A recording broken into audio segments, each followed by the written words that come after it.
Bienvenidos al programa UDI Arroba ofrecido por la Universidad de Antioquia a través de la Facultad de Ingeniería. Estamos en el curso de Geometría Euclidiana. Voy a presentar a grandes rasgos lo que es la geometría euclidiana a través de este mapa conceptual, diciendo que la geometría es el estudio de las figuras geométricas. Estas se clasifican en primitivas y en definidas. En las geometrías primitivas son aquellos conceptos que aceptamos sin definir intuitivamente y son el punto, la recta, el plano, el espacio y que están conectados entre sí mediante unas relaciones primitivas también que son de pertenencia, de estar entre y de postulados. Estos postulados pueden ser de incidencia, de orden, de congruencia, de medida y el postulado del paralelismo. La independencia de este postulado de paralelismo entonces creó las diferentes geometrías, como la geometría euclidiana, si por un punto exterior a una recta pasa una y solo una, recta paralela a una recta dada, la geometría de Lobachevsky, si por un punto pasa más de una recta paralela, y la geometría de Riemann, si por un punto exterior no pasa ninguna recta paralela. El postulado de la medida entonces nos permite establecer unas funciones de medida que se aplican generalmente a los segmentos, a los ángulos y a las áreas. Los segmentos entonces, junto con las medidas, nos permiten establecer los segmentos proporcionales, también nos permiten establecer figuras semejantes y en las áreas nos permiten calcular áreas de figuras planas y áreas de sólidos. En las figuras semejantes entonces permiten establecer relaciones métricas entre los elementos de ellas, especialmente en triángulos rectángulos, en triángulo cualquiera, bien sea escaleno, isósceles o equilátero, relaciones métricas en el círculo y relaciones métricas en polígonos regulares. Estas relaciones métricas en polígonos regulares más adelante nos servirán para calcular las áreas. Ahora tenemos que la congruencia de figuras geométricas particularmente establecen los criterios de congruencia de triángulos a través del postulado básico de lado, ángulo, lado, o sea que dos triángulos son congruentes si tienen dos lados respectivamente congruentes y el ángulo comprendido, y basados en ese postulado entonces se demuestran el criterio ángulo, lado, ángulo y lado, lado, lado. Ya como casos particulares entonces se analizarían las congruencias de triángulos rectángulos. Ahora, en las figuras definidas son entonces el semiespacio, el semiplano, la semirrecta, el rayo y el segmento. El rayo nos permite entonces entrar a definir lo que son los ángulos y mirar la clasificación de los ángulos, en ángulos agudos, ángulos obtusos, ángulos rectos, ángulos llanos. También nos permite hablar de ángulos complementarios, ángulos suplementarios opuestos por el vértice, ángulos adyacentes, el ángulo nulo, y los segmentos nos permiten entonces hablar de líneas quebradas o van a formar las líneas quebradas que pueden ser abiertas o cerradas y que a su vez pueden ser las abiertas bien sea convexas o no convexas. Y las líneas cerradas entonces nos permiten hablar de las líneas poligonales, siendo estas líneas quebradas convexas cerradas, y determinar de esa manera los polígonos simples, que serían los polígonos convexos, o los polígonos no convexos como los polígonos estrellados. Tenemos también que, hablando de los polígonos, pueden ser regulares o no regulares. Recordemos, regulares si son equiláteros y equiángulos. Si no se cumple ninguna de las dos o una parcialmente ya serían irregulares. Tenemos luego que estos polígonos se nombran de acuerdo con el número de lados. Ya pueden ser triángulos si tienen 3 lados, cuadriláteros si tienen 4 lados, pentágonos si tienen 5 lados. En general decimos un polígono de n lados. Ya de acuerdo con los números de lados, entonces si es triángulo, ya vimos la clasificación de los triángulos, que pueden ser triángulos rectángulos, triángulos acutángulos, equiángulos y obtusángulos, o pueden ser triángulos equiláteros, escalenos e isósceles. Y en la clasificación de los cuadriláteros, tendríamos entonces en los cuadriláteros lo que es el trapecio, trapecio isósceles, trapecio rectángulo, los paralelogramos, y dentro de los paralelogramos entonces considera lo que es el cuadrado, el rombo y el rectángulo. De todos modos, esta presentación, estos conceptos generales, los vamos a ver distribuidos en capítulos. Esos capítulos tienen por nombres, el primero llamamos una reseña histórica. En esa reseña histórica aparece la primera parte de la geometría. Vamos a ver aquí una introducción a la lógica, donde se ven unas reglas de los números reales y se ven unas leyes de inferencia, se va a ver lo que es una demostración, un teorema. También los métodos de demostración, el directo e indirecto, y algunas condiciones de necesario y suficiente. Y por último, la refutación y el contraejemplo, también como válidas para la demostración o refutación de una proposición, y las variantes del condicional. Luego en el capítulo 2 vamos a tener unos conceptos básicos, donde se van a hablar ya de los postulados en sí, se habla de los segmentos, la medida de segmentos, luego se habla de los ángulos, la medida de los ángulos, clasificación de los ángulos, los polígonos y su clasificación, para entrar a lo de circunferencia y círculo, algunos elementos básicos de ellos. Llamamos el capítulo 3, geometría del triángulo. Vamos a ver aquí unas generalidades sobre el triángulo, vamos a mirar también los criterios de congruencia de triángulos, tanto de un triángulo cualquiera como de los triángulos rectángulos, y las relaciones que hay entre los elementos, lados y ángulos de un triángulo, hablar de las desigualdades, tanto la desigualdad angular como la relación ángulo-lado o lado-ángulo. En el capítulo 4, sobre paralelismo, perpendicularidad y cuadriláteros, pues hablamos de las propiedades de las rectas paralelas, los ángulos que forman las rectas paralelas, qué relación hay también con las perpendiculares y las propiedades de las rectas perpendiculares. Luego entonces pasamos a ver qué propiedades tienen los cuadriláteros, sobre todo aquellos cuadriláteros especiales como el paralelogramo, el rombo y el cuadrado, y las propiedades que tiene el trapecio isósceles. Terminamos ese capítulo con el teorema fundamental del paralelismo y hablando de la base media en un trapecio y la paralela media en un triángulo. Luego entramos al capítulo 5, donde se analiza ya con profundidad la circunferencia y el círculo, recordando los elementos generales que se tienen sobre la circunferencia, mirando aquí las propiedades que tienen el radio y las tangentes, los arcos y las cuerdas, y ángulos relacionados con la circunferencia, lo que es el ángulo central, el ángulo inscrito, seminscrito, exterior e interior, y lógicamente sus medidas. Entramos al capítulo 6, que es de proporciones y semejanza y las relaciones métricas.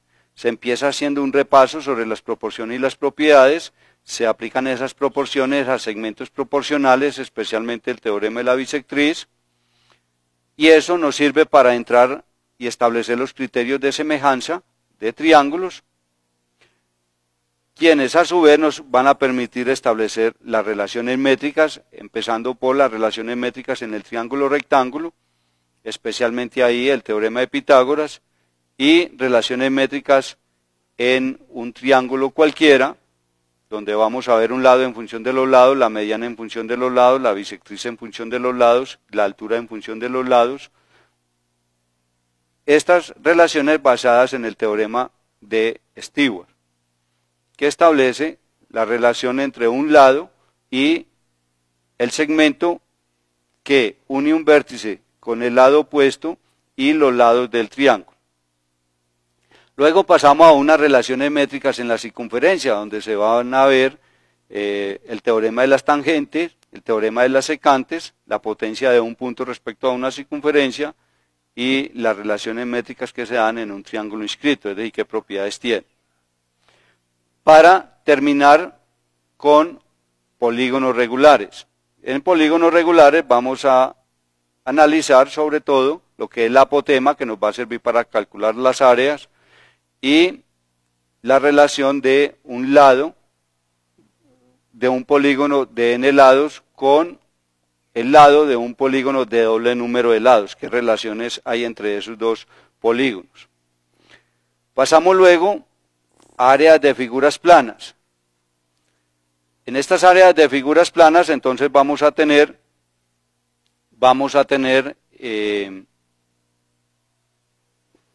las áreas de lo que es el triángulo, del cuadrado, del paralelogramo, trapecio, del rombo, del polígono regular, del círculo, del sector circular, y relaciones que se establecen entre las áreas de triángulos que tienen algunos elementos comunes o congruentes. Y terminamos con las áreas sombreadas. Luego pasamos a unas construcciones elementales. En este capítulo 8 vamos a ver algunos lugares geométricos sencillos, las construcciones básicas de segmentos, de ángulos, trazar perpendiculares, paralelas, y las construcciones básicas de los triángulos, especialmente el de los criterios de congruencia de triángulos, y analizar el caso ambiguo.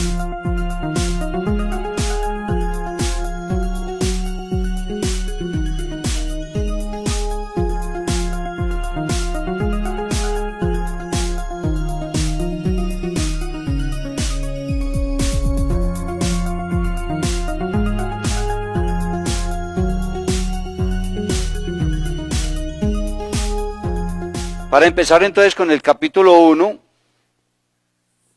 sobre una reseña histórica, ya mencionábamos que íbamos a ver ahí unas leyes de números reales de inferencia lógica para poder aplicarla en los métodos de demostración, porque se supone que aquí no tenemos conocimientos geométricos.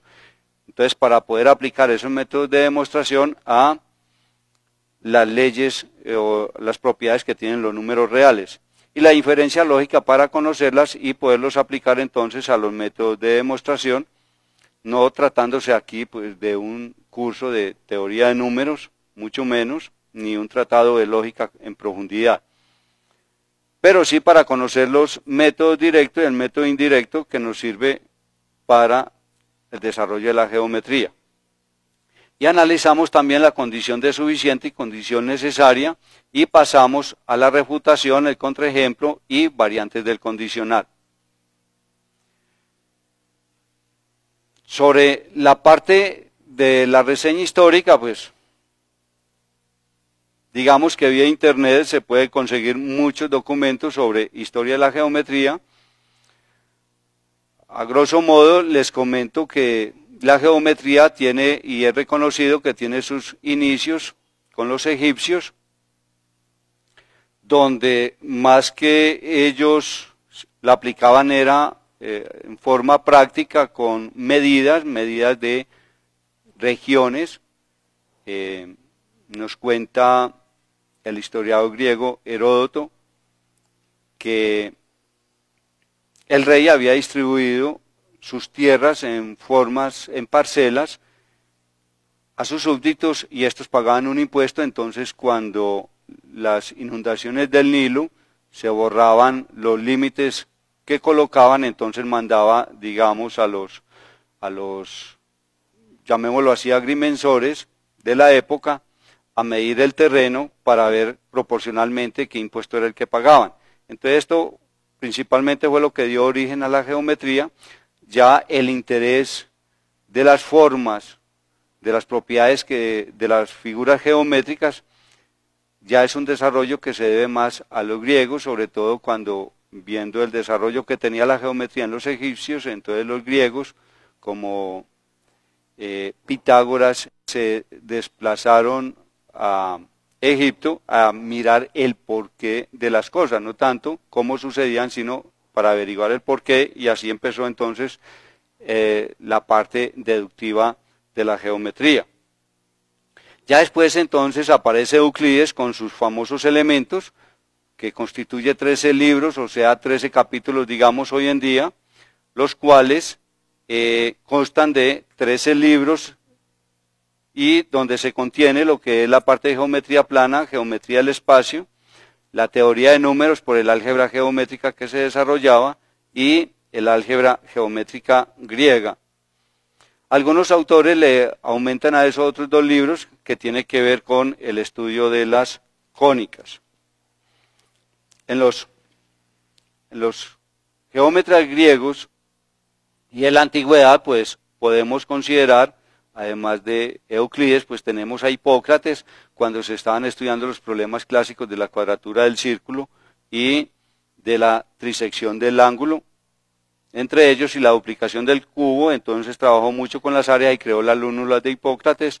Arquímedes, cuando estaba estudiando los sólidos, el perímetro, hablando del límite del perímetro de un polígono inscrito o circunscrito, y Herón de Alejandría, en la parte de geometría, cuando se profundizó en la parte de las áreas y encontró el área del triángulo en función de los lados. Ptolomeo, hablando de sus relaciones métricas en los cuadriláteros inscriptibles. Pappus, cuando habla de las áreas generadas por una curva que gira alrededor de un eje, o también cuando una superficie gira alrededor, entonces hablando de áreas y volúmenes y rotaciones. Ya después aparece la geometría moderna. En la geometría moderna se basa básicamente en los siguientes: en enunciar, pero sin definir de una manera explícita los conceptos primitivos, es decir, aceptando de una forma muy intuitiva esos conceptos primitivos. Segundo, admitir sin demostración ciertas propiedades que relacionan esos elementos primitivos, es decir, estableciendo los postulados. La tercera parte, deducir lógicamente las restantes propiedades o teoremas, es decir, conocimientos nuevos que se establecían y que tenían que ser demostrados. Y por último, que en las demostraciones no se pueda suponer ni concluir nada basado en las figuras. Todo tiene que ser a través de un desarrollo lógico, o sea, usando el método deductivo. Para ver la fortaleza entonces de los postulados, estos deben de cumplir ciertas condiciones. Como con base en ellos se van a demostrar otros resultados posteriores, entonces deben de tener una consistencia o ser muy consistentes. Quiere decir esto que no sean contradictorios entre sí, que sean independientes, que ningún postulado se deduzca de otro o tenga que estar relacionado con otros, y que sean suficientes. Es decir, que los conocimientos nuevos que se van a adquirir o los reafirman o los contradicen. Estas son entonces las 3 condiciones que deben de presentar los postulados para ver su fortaleza en realidad y poder estructurar así la geometría. El principal expositor de la geometría moderna es el alemán David Hilbert, quien clasificó los axiomas de la geometría en 5 grupos. El primer grupo es el de enlace, que usa palabras claves como estar en, pasar por, unir o cortar. Los postulados de orden, donde se están ordenando precisamente los puntos, y es estar entre, separar, preceder o seguir, cuando hablamos de puntos colineales o cuando hablamos de los postulados de la separación de la recta y el plano. Los postulados de congruencia referidos a los segmentos, a los ángulos y a los triángulos. el postulado de paralelismo, que conservó el postulado de Playfair sobre las paralelas, que es equivalente al de Euclides, que por un punto exterior pasa rectas paralelas. Y el de continuidad, que tiene que ver entonces con los límites planteados por Arquímedes. Entonces, Hilbert, el mayor expositor de la geometría moderna, conserva estos dos postulados básicamente. Con esto terminamos la presentación de esta primera parte sobre la reseña histórica del módulo 1.